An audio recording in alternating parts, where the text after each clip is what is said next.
Hey, and welcome to our next video.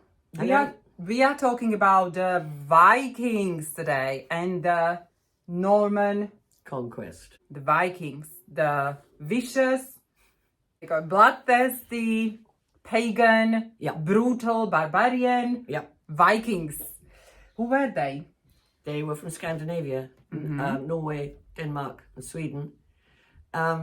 And initially, yes, it was all very violent, and they came and invaded and took everything from churches because churches had very valuable things in them. When did they come? When did they come? The first raid was Lindisfarne.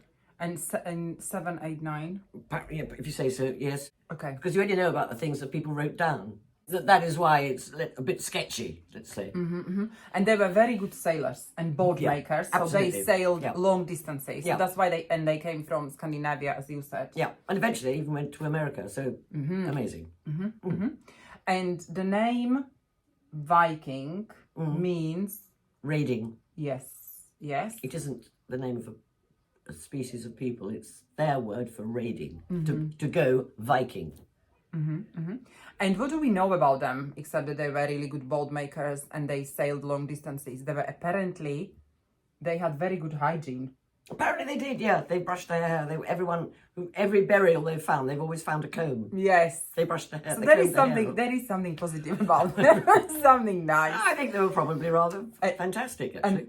And also there have been a series of television programs about the Vikings, and they've been very good series. I do recommend them. If you want to know about the Vikings, watch those. Yes, but they're quite violent. Oh, yeah. You need to have a stomach for that. It's not just for everybody. Lots of battles and fighting and blood and all these things. It's great. Yeah. And so there was a king that Alfred. fought against them. King Alfred the Great. Yes. He is apparently one of the kings who has been given the title the Great. Yes. I think he's... And interestingly enough, he was born in Wantage. And Wantage is 15 minutes from here? Yeah. And he's buried in Winchester. Where his statue is. Alfred was called the Great because he was the first king who had a vision of making the British Isles, Great Britain, Scotland, Wales, and England. And he had this vision. And he was the first one who did, perhaps it was his grandson, but anyway, and united all those parts of Great Britain. Wow, and I think it was the first time when Scotland became to be called Scotland. Yeah. I think during that time. Yeah. Yeah, it was a united country then, under him. And he was the first king who was very keen on educating people. Yes, and he had written, I'm sure he didn't write it all himself, but he had monks recording events. So we do know the history of this period because he actually wrote about it. Before then, people were generally very illiterate. So that we have no written details as to what happened. And people who wrote the history 500 years later, it's like us talking about events 500 years ago. We make it up as we go along, and the winners are always the best people, and you know what I mean. From Alfred the Great we do get proper history. So he really deserves the title, the Great. Yes. Okay, good. But there were also Danish kings. Yeah, I mean, in a way, we were so invaded by the Vikings that actually we have had several Viking kings. And the first one was called Cnut. Yes, the pronunciation is you can never guess the pronunciation. Why is it? It's a Danish word or something, I don't know. So, but Sarah knows, we've got Sarah, Cnut. so she can always tell us. So he was the first Danish king. Yep. And you need to know this because that's one of the questions. Because it's interesting because when William the Conqueror, who we will discuss in a minute, came to invade England, he was basically a Viking. The Normans were Vikings. We will discuss and so it's all connected. Yes. Because last video, Sarah at the end said the Vikings and the Normans were the same. Yeah. And because Norman is short for Northmen. Yes, we'll talk about it. Yeah, and I was like, why did you say this? What? The Vikings and the Normans. Surely it's not the same thing. So I Googled. If you look down their ancestry, they're the same. And they are. Yeah, So that's the name for the Vikings in I know I have I'm to always trust. right. Just go. Okay, so that was the Danish king Cnut. Cnut. Now we need to talk about. Can I tell a story about Cnut? Go. Okay. All his advisors were telling him he was wonderful king, all-powerful king, and he said, no, I'm not, no, I'm not, no, I'm not. He went down to the beach and he took all his advisors with him and he said, right, I'm going to tell the sea to go back. I'm going to change the tide and it's going back. And of course, it didn't. He said, see, I'm not all-powerful. So stop saying that. Yeah, there you go. Nice little story. That was nice. I like him. He was very modest. Yeah, well, whatever. Yeah. Yes. That's a really nice story. There you go. Because yes, if you don't believe me, then I'm going to prove you that I'm am not that I'm powerful. just a man and I'm just trying to do my best. So. I may be a king, but Yeah. that's a really nice story. Actually, everybody should be told this because some people think that they may not even be kings and they think I'm all powerful, I can do everything. Maybe we can use this everywhere. It should be in every textbook. Yeah. It's a beautiful story. It's all changed in 1066. Something happened in 1066. Which is the date that every English child knows, 1066. Everybody knows that. So what happened? We were invaded.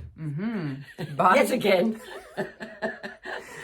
by the Vikings called... Well, William was a Norman living in France. He was French, but yeah, his ancestry does go back. And he seriously believed that he was the legitimate heir. And there's go on for hours about that. And he defeated King Harold and took over England. And it was the battle, the famous battle, was called the Battle of Hastings. Yeah. Yes, so this is what you need to remember. So 1066, the Battle of Hastings, and the Vikings were defeated. Yes. And King Harold was killed in the field of battle, and we know that because the Beyeux Tapestry, which was woven after the Battle of Hastings, shows King Harold getting an arrow in his head, eye. And if we talk about the tapestry, why is it such an important piece of... It's the earliest possible example of propaganda. It was very cleverly, it was woven by women on the orders of William to show the events leading up to the battle, why he was a legitimate ruler, why he came, how he did it, and how wonderful he is. And it's literally, it's the modern version of, I don't know, propaganda. Yes, and there are scenes from all these... Yeah, how they built the boats, how they came across the channel, it's fascinating. And you can still see this tapestry in France. Yeah, it's I don't know how many meters long, but it's really, Fascinating. The French came over and William the Conqueror just said, right, you can't be the Earl of Sheffield or whatever it is you are anymore. My friend, Dudar, whatever his name is, Henri, is now going to be, and he's going to take over. And he dispossessed huge tracts of land and hundreds of important people in the country. And the Normans took over, and they were the aristocrats, because he brought all his aristocratic friends over. What was the extraordinary thing to do? William sent people all over the country, went to all the villages, little villages, the big towns, everywhere, every single house, hence the word doom, which means home. So we are talking about the Domesday Book, which was a comprehensive record of every sheep, every pig, every little cottage, everything in the entire country. Which he did mainly for taxation purposes. Sarah just told me an interesting fact about William the Conqueror, that he built the Tower of London. He was the initial builder.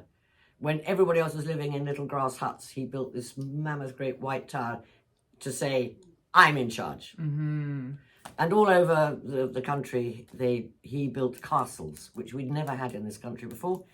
Big, solid stone, don't argue with me, castles. And he had a nickname. William the Bastard. Okay, as with previous videos, we have also prepared a question, so we hope you have listened carefully. Now you can test the knowledge. So question number 1. A statue of which ancient leader can be found on Westminster Bridge near Parliament? A. Boudica. B. William the Conqueror. C. Admiral Nelson. Or D. Henry I. And the correct answer is? Boudica. And if you haven't got this one right, please watch the previous video when we have discussed this. Question number 2. Who was King of England at the time of the Norman invasion in 1066?